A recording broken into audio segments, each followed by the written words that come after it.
Now let's look at example 2. So before you watch this video, please try example 2 on your own first.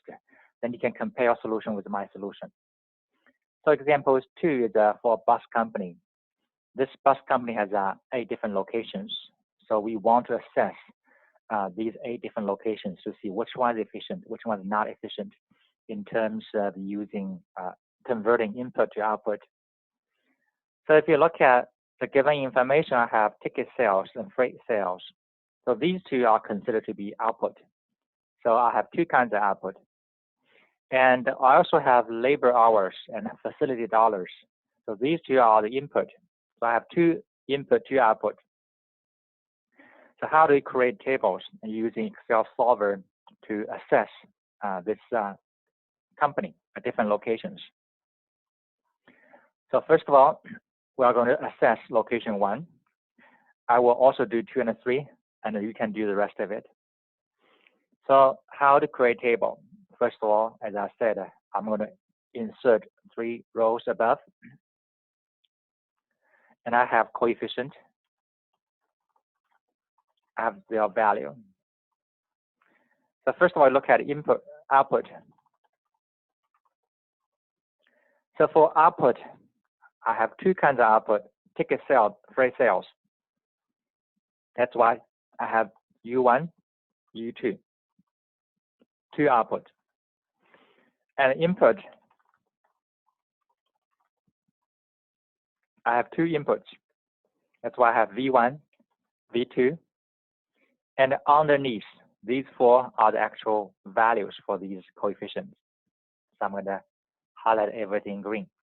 So these numbers will be determined by Excel solver. So right now, let's start with 1, 1, 1, 1. You don't have to. You can leave it blank. It will not affect your solution.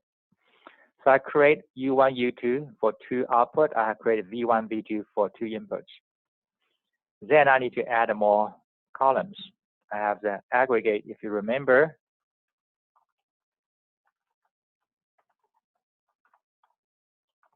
Aggregate output. I also have aggregate input, then have output minus input.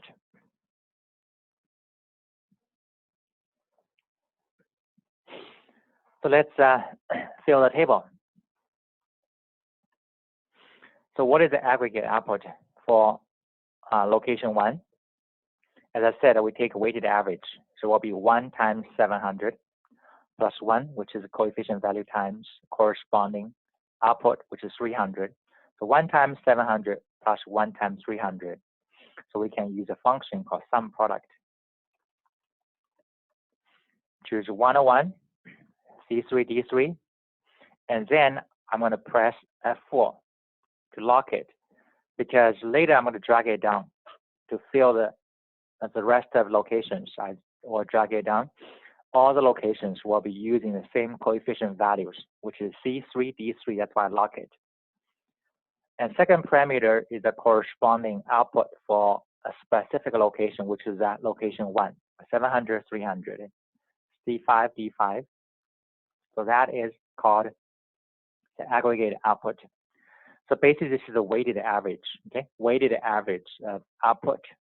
The purpose is to combine multiple output into one output so we can compare. So once you did the first one, you can do the rest of it in a similar way.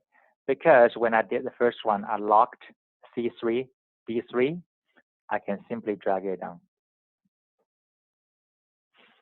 Now let's do aggregate input. Again, so aggregate input will be the coefficient value, which is the 1 times corresponding input, which is 40, plus the coefficient value 1 times corresponding input, which is 500. So we can use, again, we can use sum product. E3, F3. So these 2 coefficient values will be used for the rest locations. So I'm going to lock it by pressing F4. Then I choose the corresponding input value, which is 40, 500, E5, F5. So this is called aggregate input. For the other locations, you can do a similar way. So because I already locked E3, F3, so I can just drag it down. If you click the last one, you can see the formula, which is 1 times 30 plus 1 times 400. That's how we check your solution. Okay. The last one is easy. The last column is simply output minus input, so which is G5 minus H5. So G5 minus H5, that's the difference between output and input.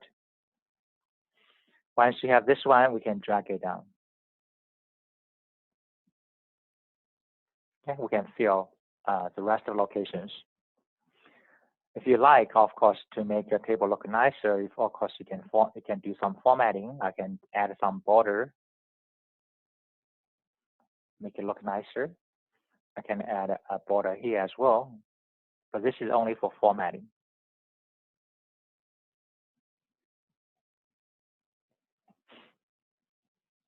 It's not required. So once we have the table filled, now we can access location 1 by using solver. So click solver. So first of all, what is the objective? So if you remember, the objective is always the aggregate output for the location you want to access. So which location we want to access? In this example, we want to assess the efficiency for location 1. So objective, we choose the aggregate output for location 1, which is G5. Okay, G5. So objective depends on which location you want to access. So G5, we want to maximize it. By changing variable cells, we choose all the green numbers, all the coefficient values. Here I have 2 input, 2 output. That's why I have 4 coefficient values. I choose all 4 of them as decision variables. Constraint, I will see 2 constraints. One is common, one is specific to the service unit you plan to access. So let's first add a common constraint. The common constraint says the difference between output and input for all the service units has to be less than or equal to 0. So output cannot go above input, cannot exceed input. So I5 to I12 has to be less than or equal to 0. So this is a common constraint. A second constraint, depending on which service unit you want to access. Okay. The second constraint says I want to make the aggregate input for the specific service unit you want to access. So here we want to access location 1. So that's why we'll make sure the aggregate input for location 1 is equal to 1. Normalize, okay, normalize to 1. So this is how we do service unit 1. So I have 2 constraints. Then we choose solving method simplex LP, and I can solve it. So click solve.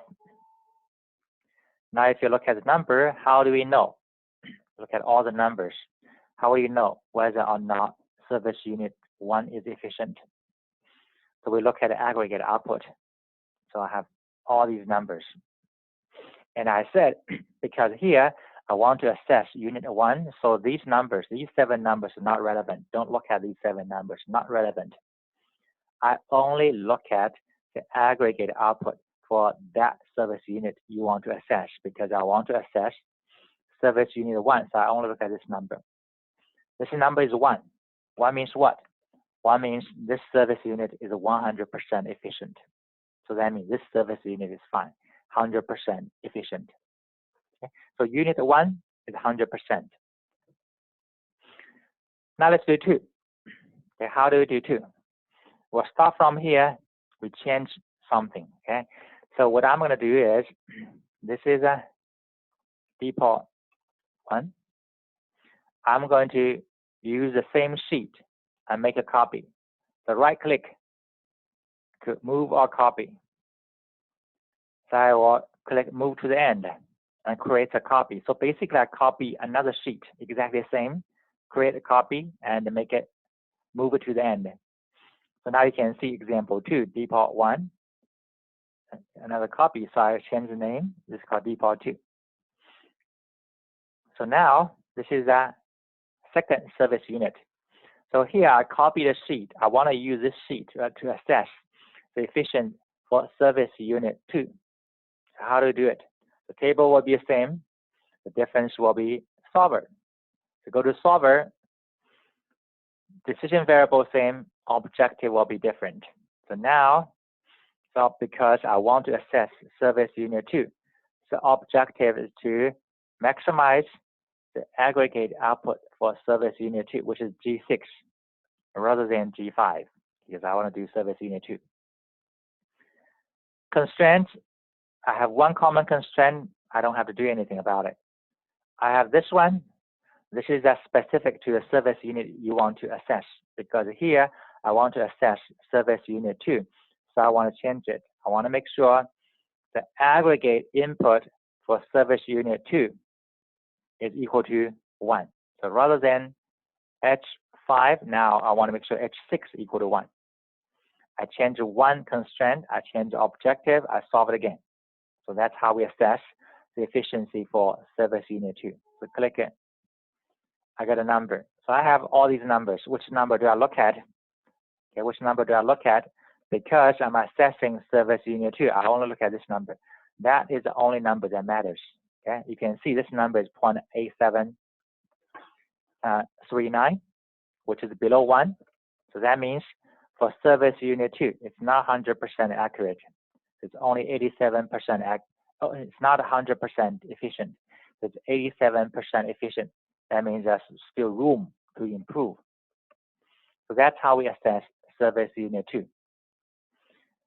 Now I want to do one more. Then you can do the rest of it. I'm also going to do service unit 3. So I will copy, paste another sheet. So move a copy, create a copy, move to the end. So change the name.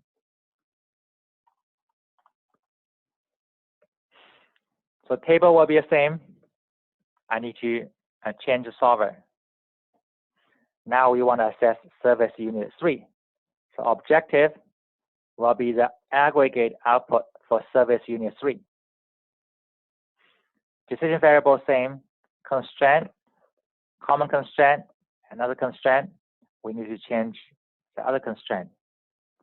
And we want to make aggregate input for service unit 3 and make it equal to 1, because we want to assess service unit 3.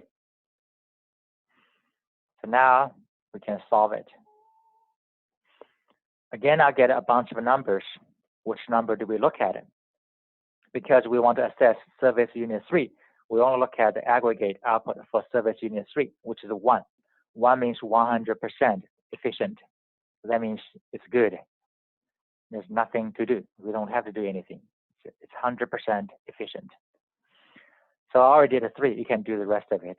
So that is a procedure to perform DEA.